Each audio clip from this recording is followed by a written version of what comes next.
Shalom Aleichem, this is Rabbi Kovacs. Mishnah Yomi continues our third day in Yevamot. It's difficult material, but as we'll see, as we have more exposure to these concepts through more in Mishnayot, it gets easier. We are beginning chapter 2 today, Perek Bet, Mishnah Aleph. We're defining one of the terms we mentioned in the first Mishnah.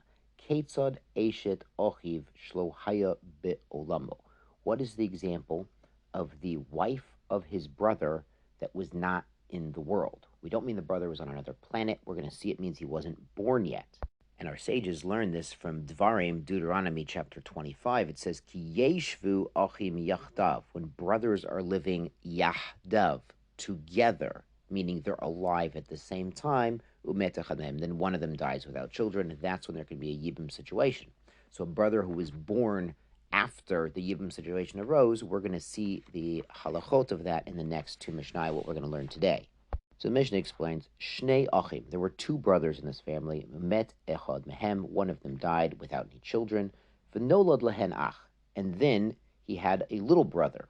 So now there's still two brothers, but the oldest brother had passed away already before the third brother was born to that family. V'achar Kach Yibem Mesheni et Eshet Achiv, and then the middle brother did yibum with the widow of the oldest brother, the deceased brother. V'met, but then Nebuch, the middle brother, also died. So now we're left with the youngest brother. So now again, the middle brother had no children, so there's a yibum possibility between the widow and the youngest brother. So what's going to happen? Harishona, the first wife, the original woman we're talking about, let's call her Rachel. So Rachel was first married to Ruvain, the oldest brother. Nebuch, he died without children. Then there was a Yibum marriage to Shimon, the second brother. And Shimon, Nebuch, also died without children. So now there's Levi and there's Rachel, the widow of both Ruvain and Shimon.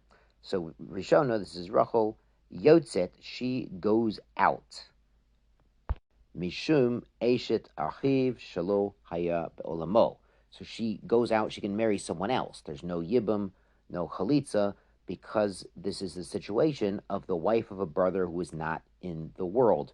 When this woman, Rachel, was married to Ruvain, the first brother, Levi, the third brother, wasn't even born yet. He wasn't even in the world. The Hashniya, and if Shimon had a second wife, a co-wife, Mishum Tzarata, because she's the co-wife of an erva, of a woman that Levi cannot do Yibum with, then any co-wife, Sally, or whatever she is, also cannot do Yibum. Now the Mishnah brings one variation on this case, also vo mamar umet. What if the middle brother, so Ruvain already died, and the middle brother, Shimon, did a ma'amar. Now, ma'amar, it just means speaking, but it really means a designation. And again, this is one of the terms we're going to learn more about in coming prakim, in coming mishnayot. So it's basically, he's designating that he will do the yibum, and it's sort of a nice and more pleasant thing to do. Yibum, we'll see, they just move in together and start living as man and wife.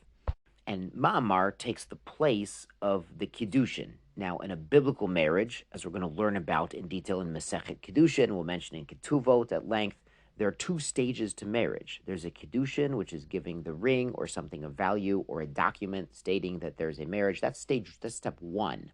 And then when the couple goes to the chuppah or moves in together under the same roof, which is like a chuppah, then that's stage two. So this ma'amar in a yibum situation takes the place of a kiddushin, of a stage one marriage, of a regular marriage. However, this ma'amar only has rabbinic effects. It's not a kiddushin. We're going to see is a biblically effective linking of man and wife. Whereas in yibum, this ma'amar designation, it has effects, but not as great an effect. So Shimon, getting back to Shimon, he did ma'amar with Rachel, saying, oh, we're going to get married, we're going to do the yibum, I'll step up and take the place of my brother, it'll be great. But then before they went to the Yibum Chuppah, Shimon passed away again without children. Hashniya, so in this case, Hashniya, the second wife, Sally, if Shimon had a second wife, Choletzet v'lo Yibemit, she should get Chalitza, but not Yibum. So what's going on was Shimon was already married to Sally and then did this designation, this ma'amar with Rachel. Now, ma'amar is not a real marriage, but it does create a certain level of bond to make it she's kind of like a tsaras erva. She's kind of like the co-wife of a forbidden relative. So therefore, Sally actually needs the chalitza to release her to marry someone else, but can't be married in Yibum because, at least on a rabbinic level, it's kind of like what we had in the very first Mishnah, a case of tsarat erva. Now, Mishnah Bet has a change in the details of this case. Shnei achim, there were two brothers, Reuven Shimon, met echad mehen, Reuven died without children, Yibum mesheni et eshet achiv. And Shimon goes ahead and does the Yibum, he marries Rachel, the widow of Reuven. And only after the Yibum took place, Nolad lehen ach. Then he had a little brother, Levi. So when Levi's born, Rachel is already the wife of Shimon, the mate. And then Nebuch Shimon died without children. So again, Shimon now he's married to two wives, Sally, his regular wife, and Rachel, the wife who was originally his older brother Reuven's widow. So now these two women might be eligible for Yibum with the youngest brother. But as we saw in the last case, Rachel is also the widow of a brother who was lo be'olamo, never in the world together, never living at the same time with Levi.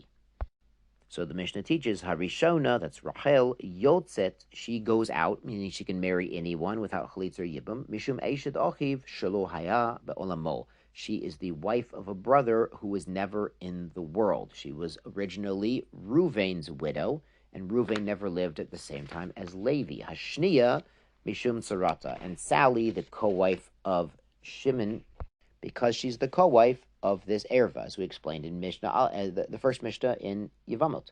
Also, Maimar met. So if Shimon had done this designation, maybe he gave a ring to Rachel, and then he died before doing the actual Yibum. Hashniya, Sally, Choletzet V'Lo Bemet. She needs a chalitza to release her, but they should not do a Yibum, because again, there's a quasi-marriage, as we explained in Mishnah Aleph here. Rabbi Shimon Omer, but now there's a machloket, because you understand, when Levi is born, he never knew Reuven. He is Achiv Shlo Haya B'Lo. Levi never knew Reuven, so when Levi's born, he first meets Rachel, not as the widow of Reuven, but as the wife of his older brother Shimon. Therefore, Rabbi Shimon teaches, Miyabem le'eze mehen sheyirtza. In this case, the third brother, Levi, can do Yibum on either Sally or Rachel. Or he does chalitza to either one. As we're going to learn later on, one Yibum is needed even if there were many widows to the same man, and the same with one chalitza. Yesher kochachem, and be well. Sei gesund.